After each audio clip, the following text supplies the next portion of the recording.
half mile. Yeah. I came free.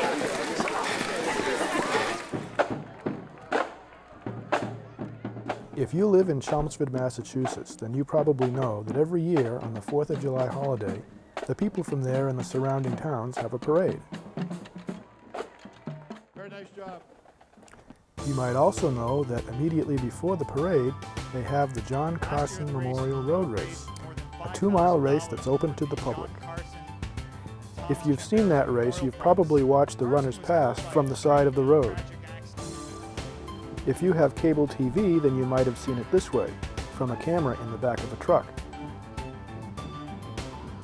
But how many of you have seen a race from inside the race, as one of the runners?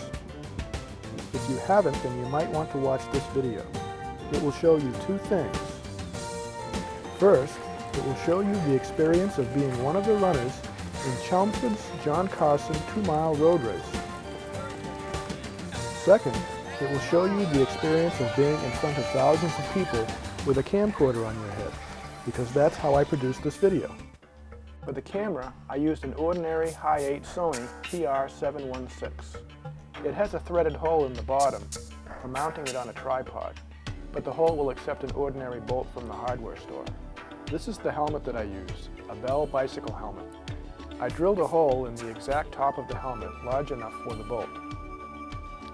To spread the force from the bolt, I placed a large metal washer between the foam padding inside the helmet and the concave inner surface of the outer shell.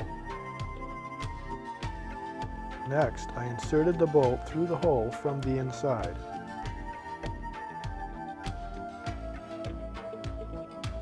On the end of the bolt on the outside of the helmet, first I placed a large rubber washer to make good contact with the convex outer surface of the helmet. Next, I placed another large metal washer. To hold them all together, I used an ordinary nut that fits the bolt.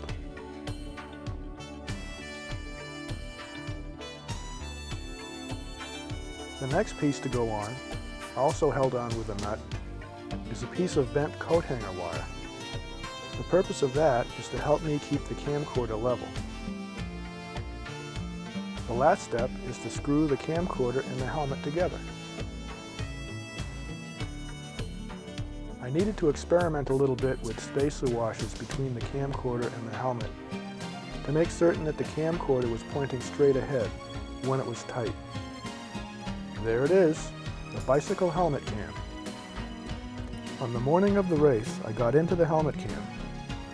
I connected the output of the camera to my television set so that I could make certain that I could use that bent coat hanger wire to keep my head and the camera level.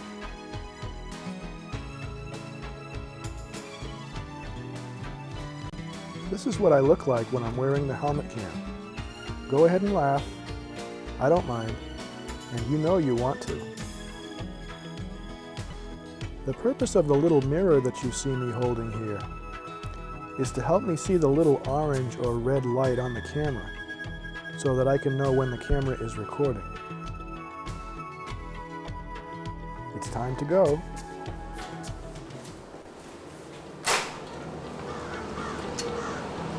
Morning. There are a couple of things I should tell you about the helmet cam. First, it's very difficult to put on. I needed to stand in front of my bathroom mirror to do it. I'll have more about that later. Second, if you're wearing one of these things, you probably can't fit in your car. You're simply too tall. I couldn't fit in mine. That meant that I had to ride my bicycle over to the race start line.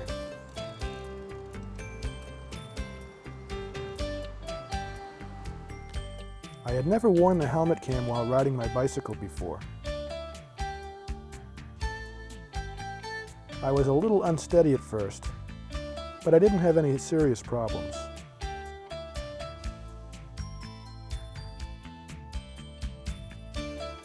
You might be wondering why there are all those chairs along the side of the road.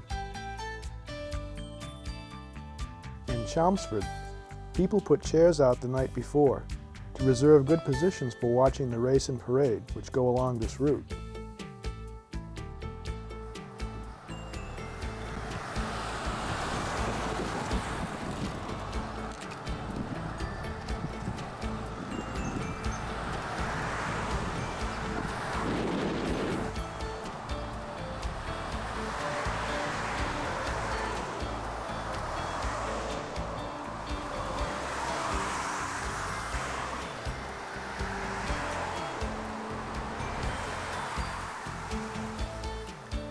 I was wondering how people were going to react to me in my helmet cam. At one point, a police car passed me and he stopped. I wondered whether he stopped to check me out. I rode past him and he didn't say anything. So I turned right onto Parkhurst Road and continued on my way. By the way, the reason the date in the lower right-hand corner says July 5th is because July 4th fell on a Sunday. Yes, that's the registration.